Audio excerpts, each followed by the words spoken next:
Mae Nak 3, The Eternal Farewell. Rumors spread that more and more villagers were dying. By drowning, broken necks, and sudden shock, fear consumed Phra Khanong. The villagers finally agreed that Mae Nak's spirit had to be exorcised once and for all, never to return again. A shaman was summoned. Led to her grave, he began a dark ritual to banish her. Suddenly, Mae Nak appeared, her eyes glowing red with vengeance as a violent wind tore through the graveyard. The shaman fought back with dark incantations. But when Mae Nak locked eyes with him, blood burst from his eyes, ears, nose, and mouth. He collapsed dead before the terrified villagers who fled in chaos. News of this tragedy reached the royal capital. When the Supreme Patriarch heard of it, he decided to confront the spirit himself. With only one monk disciple and one lay assistant, he journeyed to Phra Khanong. On the night of the new moon, they arrived at the graveyard. The villagers followed at a distance, trembling with dread.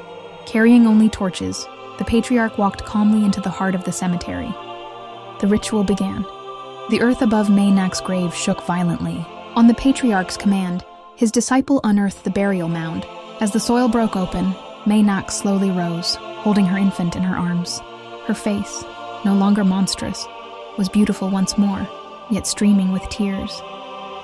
The patriarch turned to Mak, her beloved husband. "Patriarch, Mak, speak to her now. This will be your final farewell." Mak stepped forward, his eyes wet. "I have never forgotten you. Every day, every night, you remain in my heart. Mae Nak, Mak, I still love you as I always have, but the time has come. We must part for real. Mak, if there is another life, may we meet again. Mae Nak, our love will never vanish. But tonight I must say goodbye." The two embraced, sobbing. Their cries echoed through the graveyard. The patriarch lifted his hand. His disciple brought forth a chisel and hammer. "Patriarch, the time for release has come." With solemn precision, the chisel was driven into Mae Nak's forehead.